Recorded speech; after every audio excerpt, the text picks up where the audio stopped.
Bonjour et bienvenue dans cette nouvelle vidéo de Vivre sainement sur Christophe Barbier, un éditorialiste dangereux dans ses paroles. Aujourd'hui, nous allons parler d'un éditorialiste à la solde d'un système capitaliste ultra-libéral qui a trouvé son dieu, Emmanuel Macron. Nous allons voir que cet homme à l'écharpe rouge couleur sang, à l'étoffe d'un tyran, voudrait faire travailler les gens beaucoup plus encore pour les enterrer après usage. Ce que je dis est brutal, mais ce ne sont pas mes idées. Ce sont celles de cet éditorialiste se croyant au-dessus de tout. Il participe énormément à la propagande pour des stratégies de manipulation de masse. Nous allons donc parler aujourd'hui de quelques-unes de ces nombreuses phrases exécrables qui vont nous permettre de comprendre cet adorateur de l'esclavage. Partagez un maximum cette vidéo pour que tout le monde comprenne que ce personnage n'a rien de drôle. Certaines de ces phrases peuvent pousser à rire, mais derrière celles-ci se cache un être obscur et machiavélique. Alors on va tout d'abord parler de son livre, Macron sous les masques. Ce livre est un livre d'amour, de cirage de pompe et d'adoration à quatre pattes de son idole, Macron, le dictateur général de la terreur suprême. Christophe Barbier replace le président En Marche dans la lignée des monarques, Louis XVI ou Napoléon III, comme des révolutionnaires, Bolivar ou Mirabeau, et des grands réformateurs, Thiers ou Mendes France. Je vous le conseille pour lire à quel point ce gars à écharpe ensanglantée lèche les semelles d'un goût exquis de forte contribution financière de l'État à son magazine Torchon, dont il est éditorialiste, l'Express. Alors le 1er novembre 2012, ce Barbier nous disait déjà « Le pays a besoin pour retrouver le goût de l'effort d'un choc psychique, d'une secousse électropolitique, apte à réveiller cette énergie vitale des peuples qui s'appelle l'ambition. » Bah oui, parce que dans l'idée de ces ultra-libéraux, le succès c'est quand tout le monde fait tourner la machine à pognon. La vie c'est simplement rentrer dans le système et produire, consommer, produire, mourir. Une vie de famille à la campagne dans une yourte par exemple, à se faire son petit jardin et s'autosuffire, représente une très grande menace pour ce système capitaliste dégénéré. Le 14 avril 2017, il a déclaré au journal du dimanche « Se confronter au terrain pollue l'esprit de l'éditorialiste. Son rôle est de former son opinion, d'affirmer ses certitudes par essence improuvables. Afficher avec force ses convictions permet au lecteur de s'y frotter pour former les leurs. » Et oui, ce gars prétentieux se sent supérieur à ses lecteurs et même ses journalistes. En tant qu'éditorialiste, il a la lourde tâche d'affirmer ses certitudes et convictions pour que les gens d'en bas puissent prendre modèle sur ce grand génie des poubelles incompris. Il a continué aux reporters de rencontrer les gens, d'aller sur le terrain, aux éditorialistes de proposer une vision de notre époque. Car oui, le gars, il se déplace pas sur le terrain, bah oui, avec son écharpe, il serait trop visible. T'imagines ce gars sur un marché populaire ou même à l'extérieur, tout simplement un coup de vent et il s'envole. Et donc pour lui, il voit le monde à travers ses journalistes. Alors je veux dire, même si ces journalistes sont bons, ils ne peuvent pas décrire la complexité et la beauté de notre monde. Mais pour ce Barbier, c'est suffisant. Il faut dire que chez les ultra-libéraux, on s'en fout. L'important, c'est de travailler pour faire du pognon. Alors le reste... Le même jour, il a déclaré « L'éditorialiste est comme un tuteur sur lequel le peuple, comme du lierre rampant, peut s'élever. » Donc oui, ce gars, comme vous l'aurez compris, il s'adore beaucoup, il se prend pour un dieu, il est en adoration devant ses mots. Il les voit sortir de sa bouche et il est content de lui-même. Ça s'appelle de la masturbation intellectuelle. Le 28 juillet 2017, il a déclaré « On aime bien ne rien faire, on aime bien se farniente. Il est culturel, c'est très bien. » Commence-t-il avant de pointer du doigt le fait qu'au vu de la situation économique actuelle, l'idée d'un gros coup de collier de la part des travailleurs français serait la bienvenue. Et oui, cette phrase sort de sa bouche encore. Moi, je lui mettrais bien aussi un gros coup de collier avec un bâillon sur la bouche. Je l'attacherais bien à un barreau de prison aussi pour tout le caca intellectuel permanent qu'il déverse de son cerveau.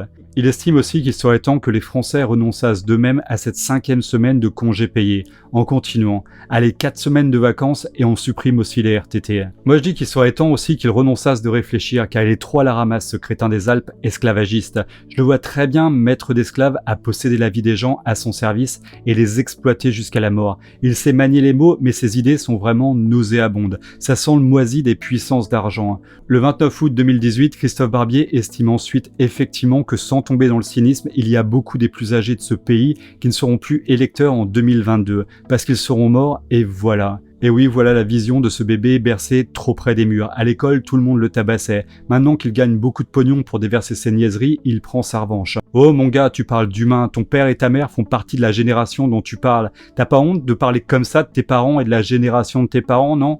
Et l'éditorialiste de conclure, et ceux qui seront retraités en 2022 auront été actifs avant et profiteront peut-être de cette politique actuelle. Sans tomber dans le cynisme, ça marche comme ça aussi le comportement électoral. Bah oui, il continue dans sa vision obtuse de ces maîtres assoiffés de pognon. Pour lui, les gens vont enfin pouvoir profiter de plus de confort grâce à la mort des autres. Ça en dit très long sur cette vision du capitalisme délirant. Certains se plaisent de faire mourir d'autres personnes pour profiter de leur richesse. Le 30 novembre 2018, il a déclaré « J'aime aller dans l'opinion, je ne veux pas que les gens pensent comme moi, mais juste les obliger à penser. » Encore une fois, on peut voir ce macroniste ou macronien qui suit la pensée de son idole, forcer les gens à la pensée unique, celle de ses maîtres. Et moi je dis mon gars, on t'oubliera pas non plus quand la dictature sera terminée. T'iras nettoyer les barreaux de ta cage en prison, ça te fera peut-être réfléchir au moment de la douche en prison. Le 27 mars 2019, il nous sort à nouveau une nouvelle idiotie.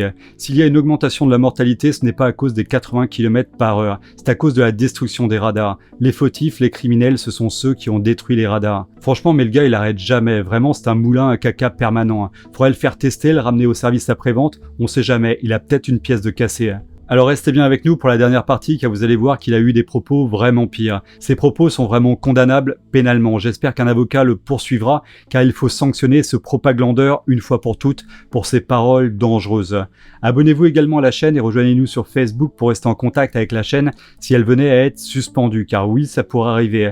Partagez aussi cette vidéo massivement sur les réseaux sociaux car ma chaîne fut limitée en diffusion sur le sujet de la crise. Un dernier point, YouTube a démonétisé toutes les vidéos sur la crise sauf pour les grosses chaînes de news comme BFM TV. Alors j'ai ouvert une cagnotte pour tous ceux qui pourraient m'aider par une cotisation mensuelle. Je vous remercie tous vraiment d'avance. Le 18 juin 2019, il nous remet ça. À la question du présentateur de la chaîne qui cherchait à savoir si on pouvait être sûr que les chômeurs seraient désormais incités à prendre les postes qui leur seront proposés, l'éditorialiste a tranché. Non, je crains que cela ne soit pas assez efficace parce que ce n'est pas assez violent, tout simplement.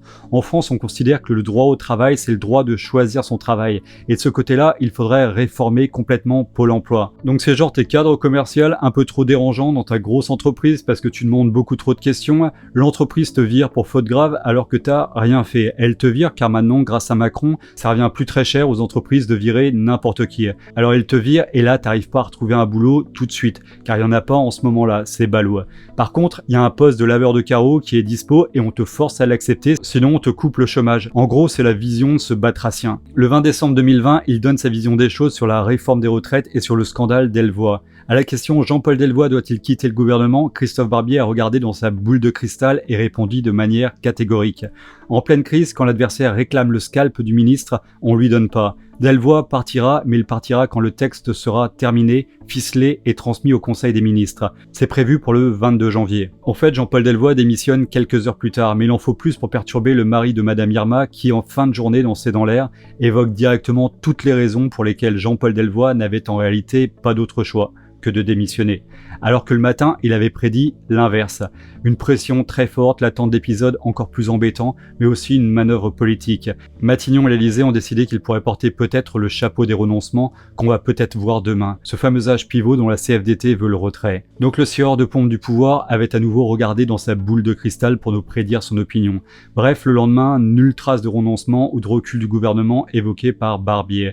Et le lendemain, ce gars qui veut se faire passer pour intelligent refuse obstinément d'admettre la moindre erreur dans ses prévisions face à l'animateur Christophe Delay. Christophe Delay a dit « Christophe Barbier, Jean-Paul Delvoye a donc démissionné, vous vous êtes complètement planté hier ». Christophe Barbier, oh mais pas du tout. Christophe Delay, mais si, vous avez dit qu'il ne démissionnerait pas tout de suite. Christophe Barbier, je vous l'ai dit à 6h50. Christophe Delay, et alors ? Christophe Barbier, il a démissionné à midi. Christophe Delay, un éditorialiste peut se tromper et surtout il doit le reconnaître. Christophe Barbier, non, la vérité de 6h50 n'est pas celle de midi. Bref, ce gars est factice et rempli de malhonnêteté intellectuelle. Il n'a aucune noblesse. Le 26 janvier 2020, sur BFM TV, la chaîne préférée de tous les macrotistes, Christophe Barbier expliquait sur le sujet de la réforme des retraites que personne du peuple ne voulait, que les gens en ont marre, que ça dure et qu'ils veulent que le gouvernement en termine avec cette réforme pour que la vie reprenne. Ce gars qui ne sort pas sur le terrain, comme il l'admet, prend l'habit du peuple pour dire que les gens du peuple veulent que l'État confirme sa réforme et que les grèves doivent s'arrêter.